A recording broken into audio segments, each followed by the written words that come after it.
ఓం నమో భగవతే వాసుదేవాయ. వ్యాసప్రణీతమైన మహాభాగవత కథాసారం సంపూర్ణంగా అందించే ప్రయత్నం చేస్తున్నాం. ఈ అమృత ఫలాన్ని మీరు ఆస్వాదిస్తూ మీ పిల్లలకి అందరికీ కూడా కథారూపంలో దీన్ని తెలియజేయండి. ఆ వాసుదేవుడి యొక్క అనుగ్రహం అందరికీ ఉండాలని చెప్పి కోరుకుంటూ, కరారవిందేన పదారవిందం ముఖారవిందే వినివేశయంతం వటస్య పత్రస్య పుటేశయానం బలం ముకుందం మనసా స్మరామి. కృష్ణం వందే జగద్గురుం. ఓం శ్రీ మహాగణాధిపతయే నమః.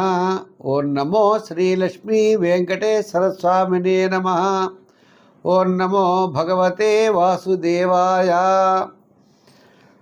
ఓం గణానాం త్వా గణపతిగుం హవామహే కవిం కవీనాముపమశ్రవస్తమం జ్యేష్ఠరాజం బ్రహ్మణాం బ్రహ్మణస్పత ఆనశృణ్వన్ ఊతిభిः సీదసాదనం. నారాయణం నమస్కృత్య నరం చైవ నరోత్తమం దేవీం సరస్వతీం వ్యాసం తతో జయముదీరయేత్. జ్ఞానానందమయం దేవం నిర్మలస్ఫటికాకృతిం ఆధారం సర్వవిద్యానాం హయగ్రీవముపాస్మహే.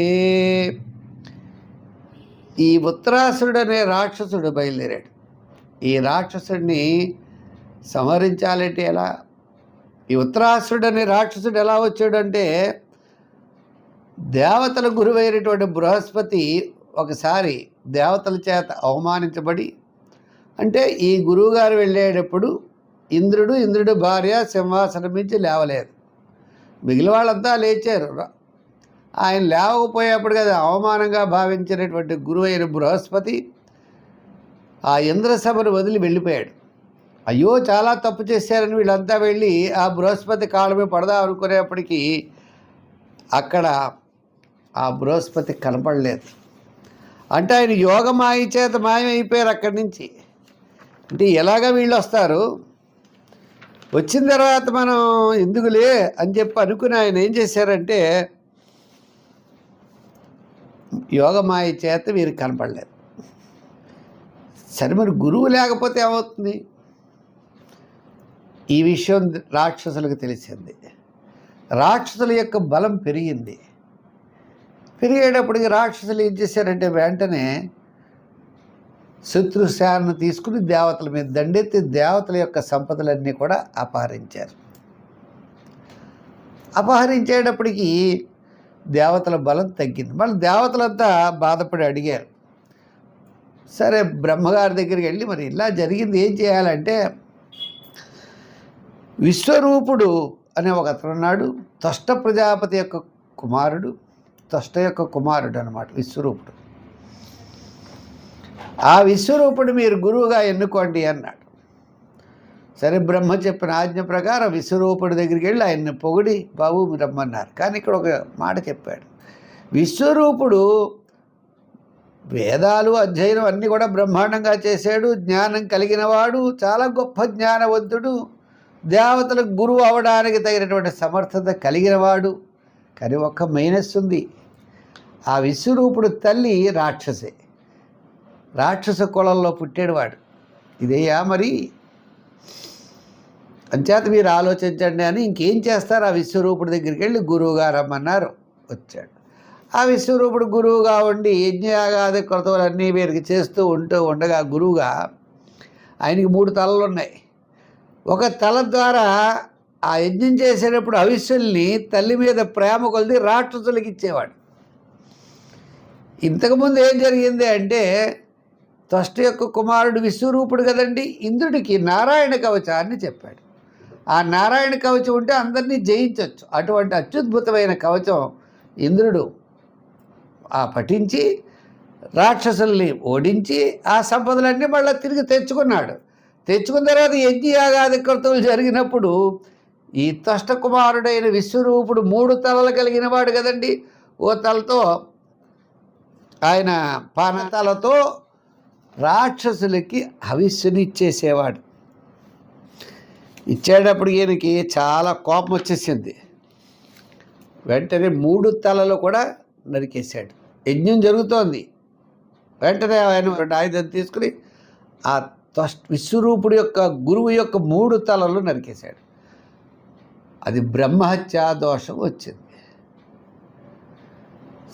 బ్రహ్మహత్యా దోషం వచ్చేటప్పటికీ ఈ బ్రహ్మరుడు 4 భాగాలు చేసి, ఒక భాగమేమో చవిటి నేల భూమి యందు, ఒక భాగం కొమ్మలు నరికేస్తే వచ్చే జిగురు యందు, ఒక భాగం స్త్రీల యొక్క రజస్సులైనప్పుడు వారి యందు, 4వది ప్రవహించే నదుల మీద నొరగయందు పెట్టాడు.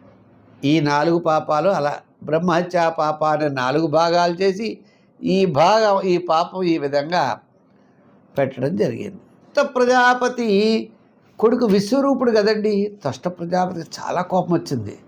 నా కొడుకు నడికేస్తాడా ఇంద్రుడు అని వెంటనే ఆయన దక్షిణాగ్ని నుండి ఒక భయంకరమైనటువంటి పురుషుడు వచ్చాడు. ఆయన యజ్ఞం చేస్తున్నాడు అనమాట. యజ్ఞయాగాదులు చేసేటప్పుడు ఆ దక్షిణాగ్ని నుండి ఒక భయంకరమైన పురుషుడు వచ్చాడు. వాడు ముల్లోకాలని ఆక్రమించుకునేంత శక్తి కలిగిన వాడు, చాలా శక్తి కలిగిన వాడు. 4 ఇలా తెరిస్తేనే బోళ్ళంత మంది వెళ్ళిపోతారు. సరే, ఇంద్రాది మొదలైన వాళ్ళు దేవతలందరూ ఆయుధాలు వేశారు. ఏమి వల్ల అవ్వలేదు. శ్రీమన్నారాయణను ప్రార్థించారు. శ్రీమన్నారాయణ అన్నాడు, నాయనా మామూలుగా వాడు ఏమి సవరింపబడ్డరా అబ్బాయి, మీరు అతన్ని చంపాలి అంటే వజ్రాయుధం కావాలి. వజ్రాయుధం అంటే ఒక ఆయుధం కావాలి. అది దధీచి మహర్షి దగ్గరికి మీరు వెళ్ళండి. దధీచి మహర్షి దగ్గరికి వెడితే ఆయన్ని కోరితే వెన్నుపోసనిస్తారు. దాని ద్వారా వజ్రాయుధాన్ని తయారు చేసి ఆ వజ్రాయుధం ద్వారా ఆ ఉత్తరాసురుడనే రాక్షసుడిని సంహరించడానికి అది ఉపయోగపడుతుంది అన్నాడు. దధీచి మహర్షి దగ్గరికి ఈ దేవతలందరూ వెళ్ళారు. ఇదమేవం సమాదిశ్య భగవాన్ విశ్వభావన పశ్యతామనిమేషాణం తత్రైవాంతర్ధదే హరి. ఇలా చెప్పాడు. ఆయన అంతర్ధానం అయిపోయాడు. వీళ్ళంతా కలిసి అధర్వ వేదజ్ఞుడైన దధీచి దగ్గరికి వెళ్ళారు. అతని శరీరం యొక్క అంగాన్ని యాచించారు. ఆయన దధీచి మహర్షి అన్నాడు సంతోషంతో నవ్వుతో, ఓ దేవతలారా, మరణ సమయంలో కూడా మరణాన్ని ఎవడు కోరుకోడు, అంతే కదండి. ఇప్పుడు ఒక చిన్న ఉపాఖ్యానం ఉంది దీంట్లో, అత్యద్భుతమైన ఉపాఖ్యానం. ఒక టైలర్ గారు అన్నమాట, సామాన్యుడు టైలరింగ్ చేస్తూ ఉన్నాడు. ఉండే సమయంలో ఒక స్వామీజీ అలా వెళ్ళి తన వస్త్రాన్ని ఇచ్చి, నాయన ఇది కుట్టిపెట్టంటే కుట్టిపెట్టాడు. ఎందుకయ్యా ఈ సంసార బంధాలు ఇవన్నీ? ఈ స్వామీజీని అడిగాడు, ఏమండి మీరు స్వామీజీ ఎందుకంటే బాబు గృహస్థాశ్రమంగా ధర్మాలు తీసుకోవచ్చు కదా అన్నాడు. అయినా ఇదంతా అశాశ్వతం అన్నాడు. అలాగేనా అండి. నిన్ను నా తపోశక్తితో నిన్ను స్వర్గలోకం పంపిస్తాను, అదే పెడతావా అని అడిగాడు. స్వర్గలోకం అంటే ఏమిటండి అన్నాడు. బ్రహ్మాండంగా ఉంటుంది అబ్బాయి, అక్కడికి వెళ్ళిపో, అదే మోక్షం పొరి. ఆ మోక్షం మళ్ళా నీకు మళ్ళీ జన్మ ఉండదు, అటువంటి నా తపోశక్తి నీకు ధారపోస్తాను, పెడతావా అని అడిగాడు. అంటే ఏమిటండి అన్నాడు. అంటే నీ ప్రాణం పోతుందిరా అబ్బాయి, ఈ ప్రాణాన్ని కాల్చేస్తారు, నువ్వు చనిపోయిన వెంటనే ఆ లోకం పెడతావు అన్నాడు. భలేవారే, ప్రాణం ఎవరినో ఉంటూ పోగొట్టుకుంటాడు ఏంటండి? ప్రాణభీతి. అకాల మరణాన్ని కోరుకుంటాడా? ఆ అబ్బాయి కోరుకోడు. ఎవడోయ్ నాకు అబ్బాయిలు ఉన్నారు, వాళ్ళు పెళ్ళిళ్ళు చేయాలి, బాధ్యతలు ఉన్నాయి, నేనెక్కడో చనిపోయి ఎక్కడో స్వర్గలోకం ముచ్చో ఏదో మీరు చెప్పిన లోకంలో వెళ్ళి కూర్చుంటే నా భార్య బాధపడుతుంది, నా పిల్లల భవిష్యత్తు ఏమిటి అంటూ ప్రారంభించాడు. అంచేత కొంతకాలం టైం ఇవ్వండి నాకు, నేను చెప్తానండి అన్నాడు. సరే, కొంతకాలం అయిపోయింది, పెళ్ళిళ్ళు అయిపోయాయి, పిల్లలు పుట్టారు. వచ్చాడు. వచ్చిన తర్వాత అడిగితే అబ్బాయి ఎలా కుదురుతుందండి, నా మనవలు ఉన్నారు, వాళ్ళు స్కూల్కి వెళుతున్నారు, అచ్చటా ముచ్చటా చూసుకోవాలి, వాళ్ళకి ఏవో కొన్ని కాస్త పనులు ఉన్నాయి, అంచేత నేను ఇప్పుడు రాలేను, మళ్ళా కొంతకాలం పోయిన తర్వాత అన్నాడు. మళ్ళా కొంతకాలం అయిన తర్వాత మళ్ళా స్వామీజీ మళ్ళా వచ్చారు. వచ్చి నాయన ఇప్పుడైనా వస్తావా అని అడుగుదాం అనుకుంటారు. ఎక్కడా కనపడ్డు. బోయ్ బోయ్ అని కుక్క అరుస్తూ ఉంటుంది అక్కడ. బోయ్ బోయ్ అని కుక్క అరుస్తోంది. ఈ శ్వానం యొక్క అరుపులు శబ్దాలు విని ఈ స్వామీజీ ఆ శ్వానం దగ్గరికి వెళ్ళారు, కుక్క దగ్గరికి. అర్థమైపోయింది స్వామీజీకి, వీడు మరణాన్ని పొంది అక్కడ పుట్టాడు, మళ్ళా కొడుకుల దగ్గరే కుక్కగా పుట్టాడు వీడు. ఆ పోలేదు ఆ భ్రాంతి. కొడుకులు ఎందు ప్రేమ అనేది పోకపోతే ఇలాగే పుడతారట.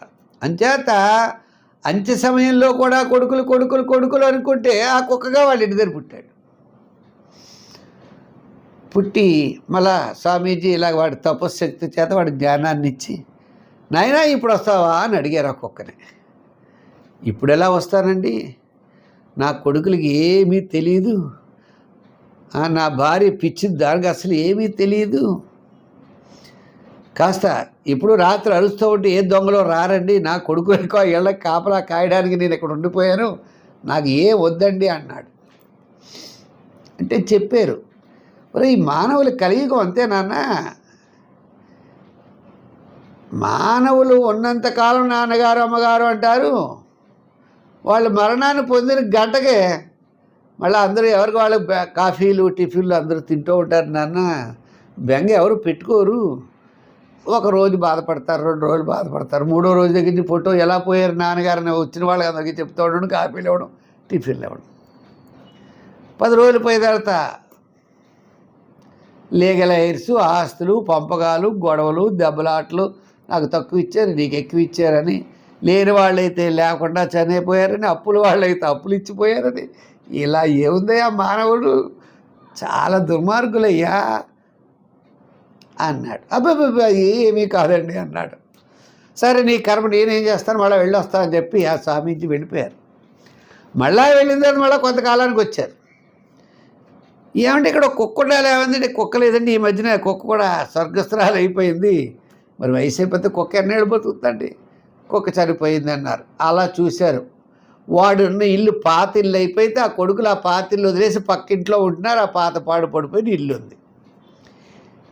సరే స్వామీజీ దివ్య దృష్టి ఉంది కదండి, ఆ పాత ఇంటి దగ్గరికి వెళ్ళారు. అక్కడ ఓ పాము తిరుగుతోంది, మళ్ళీ ఆ పాముకి దివ్య దృష్టిని ఇచ్చారు. ఓ సర్పరాజా వస్తావా ఇప్పుడైనా, చూసావా మనిషి తర్వాత కుక్క అయ్యవు, తర్వాత పాము అయ్యవు, ఇప్పుడైనా రారా బాబు నేను తీసుకెళ్తాను అన్నారు. అంటే ఆ పాము అన్నాడు, అబ్బాబే రానండి, ఇక్కడ నా కొడుకులకి నిధి డబ్బుని దాచాను, ఆ డబ్బు వాళ్ళకి ఇచ్చేసి నేను వస్తానండి అన్నాడు. అందుకే కాపలా కాస్తున్నానండి అన్నాడు. ఒరే పిల్లల దుర్మార్గులరా, మొత్తం ఎత్తుకుపోతారు నిన్ను అని చెప్పి అలా వెళ్ళే పిల్లలకి ఆకేశాడు. ఒరే మీ నాన్న ఇక్కడ డబ్బు దాచాడు, నిధి ఉంది, కానీ ఆ నిధి మీద పావుంది, పావుని చంపితే కానీ నిధి రాదు అన్నాడు. ఆ పాము ఎవరో కాదు మీ నాన్నగారే అక్కడ పాములో తిరుగుతున్నారన్నారు. ఆ పిల్లలు వచ్చామన్నారు, మా నాన్న పావు అయితే ఏంటండి, ఏ దోమ అయితే ఏంటి మాకేంటి అది కర్ర పట్టుకొచ్చి శుభ్రంగా పావును కొట్టేసి ఆ డబ్బు పట్టుకుపోయారు. చూసారా కలియుగం ఇది, ఎవరి కోసం ఏ తాపత్రయపడతామో వాళ్ళే మనల్ని చంపేస్తారయ్యా అన్నారు. అనేటప్పటికీ ఈ శరీరం అశాశ్వతం, ఓ పుణ్య కార్యక్రమానికి నా దేహం ఇస్తే ఏమైపోయింది, తప్పకుండా నా దేహం తీసుకోడని ఆ దధీచి మహర్షి అనిత్యమైన దేహాన్ని ఒక మంచి కార్యక్రమానికి ఇస్తాను అని చెప్పి ఆయన స్థూల రూప శరీరాన్ని త్యజించాడు. స్థూల రూపం సూక్ష్మ రూపం 2 ఉంటాయండో ఇక్కడ. అధర్వణ వ్యాధుడైన దధీచి మహర్షి ఆత్మను పరమాత్మ యందు లీనం చేస్తూ స్థూల రూపాన్ని త్యజించాడుట.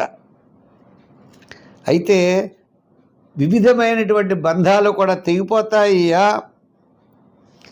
ఆ ఇంద్రుడి యొక్క బలం సరే, ఆ పరమేశ్వరుడి యొక్క ఆజ్ఞ కాబట్టి నేను తప్పనిసరిగా నా శరీరాన్ని వదిలిపెట్టేస్తానని ఆయన నిశ్చయించుకుని వదిలిపెట్టేశారు. సరే ఇక్కడ ఏమైంది అంటే ఆయన వదిలిపెట్టిన తర్వాత విశ్వకర్మ అనేవాడు ఉన్నాడు.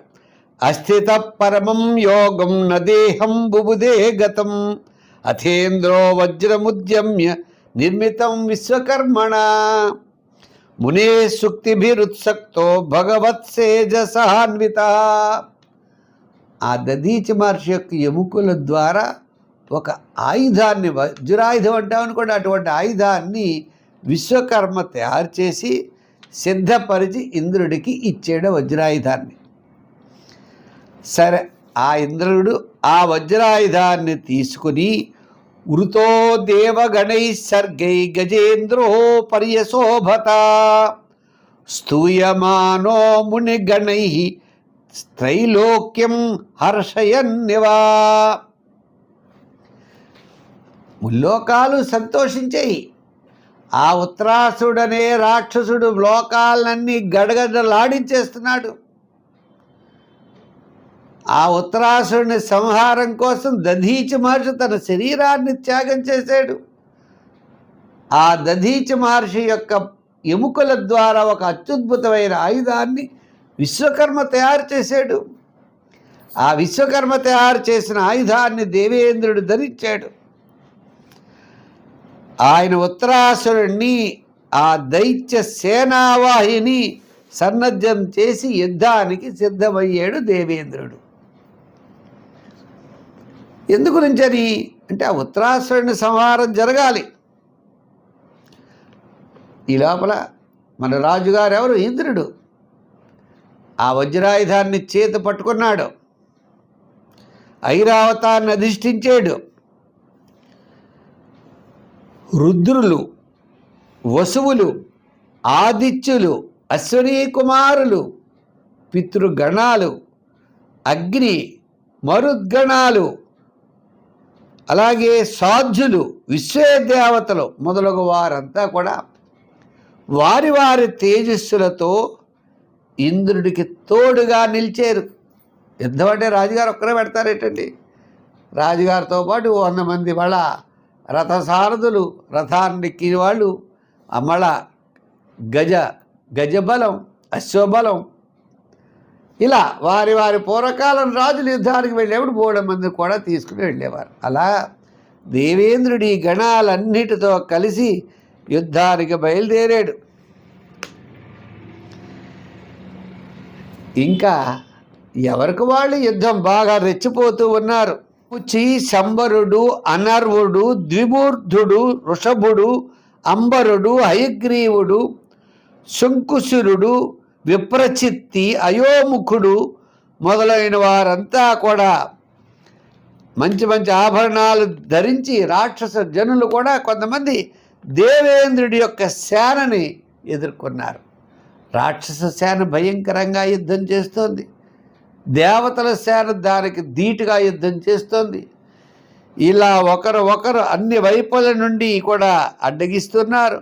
అన్ని వైపుల నుండి పంచాలు, అంటే బాణముల యొక్క పరంపరలు, మేఘాచ్ఛాదితమైన ఆకాశమందు నక్షత్రాలు గోచరము కానట్లుగా, ఆకాశంలో నక్షత్రాలు కనపడలేదు, బాణాలు వెళ్ళిపోతున్నాయి, ఇలా వచ్చేస్తున్నాయి. ఇంకా ఆకాశంగా చూసినా ఆకాశంలో నక్షత్రాలు కనపడకుండా మేఘాలు పట్టేసినట్లుగా యుద్ధం అనేది చాలా రణరంగం అంతా కూడా భయంకరంగా ఉంది.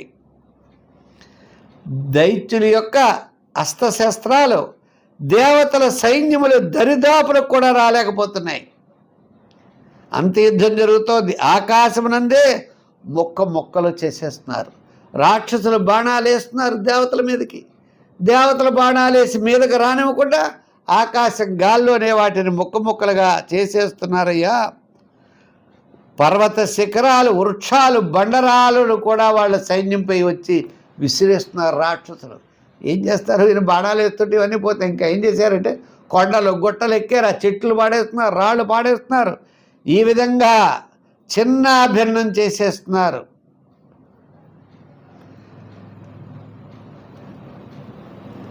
ఈ యొక్క ఉత్తరాసుడి యొక్క సైన్యం ఆ దేవేంద్రుడిని ఏమీ చేయలేకపోతున్నాయి.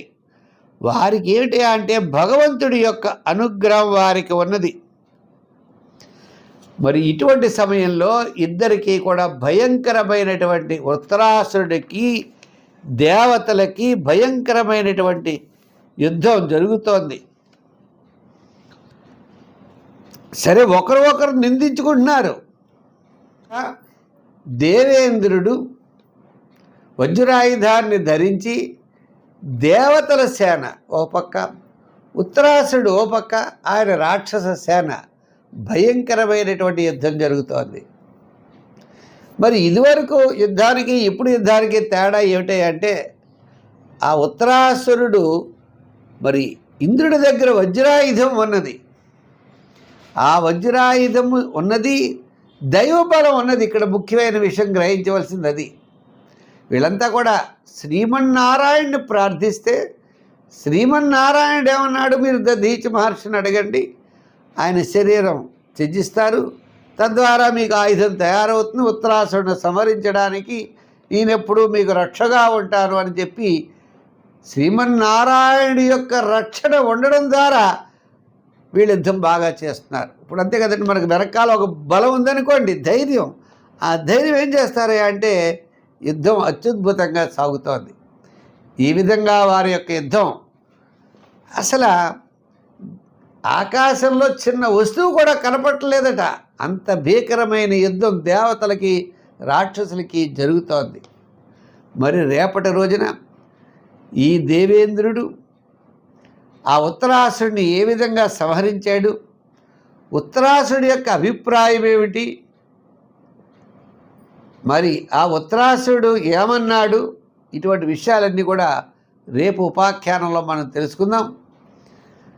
మా కార్యక్రమాన్ని మీరు 10 మందికి అందివ్వడం కోసం ప్రతి ఒక్కరు కూడా లైక్ చేసి షేర్ చేయండి. భాగవతం వింటే చాలా అదృష్టము, మహద్భాగ్యం, దాన్ని పంచితే ఇంకా మహద్భాగ్యము. ఇది వేరే వేరే విషయాలైతే అనుకోవచ్చు, ఇది భాగవతం ఒక మంచి విషయాన్ని ఎదరవాడు వినేటువంటి ద్వారా వచ్చే పుణ్యం కూడా మనకి లభిస్తుంది అనేటువంటి పుణ్య భావంతో ప్రతి ఒక్కరు కూడా ఆధ్యాత్మికత ప్రతి ఒక్కరికి పెరగాలనే ఉద్దేశంతో మీ పిల్లలు కూడా ఈ కథలు వినిపించండి, వారు కూడా అర్థమయ్యే రీతిలో చెప్పాలని ఒక నిర్ణయంతో ఈ యొక్క భాగవతము చెప్పడం జరుగుతోంది. అంచేత ఆ వాసుదేవుడి యొక్క అనుగ్రహం మీకు మాకు అందరికీ ఉండాలని చెప్పి కోరుకుంటున్నాను. పుల్లెల సత్యనారాయణ అనే ఛానల్, యూట్యూబ్ ఛానల్ ఉంది, ఆస్ట్రోటాక్ అన్నా అనకపోయినా పర్వాలేదు. దాంట్లో మొట్టమొదటి వీడియో నుంచి అన్ని వీడియోలు పెట్టాం. సర్వే జన సుఖినో భవంతు. స్వస్తి.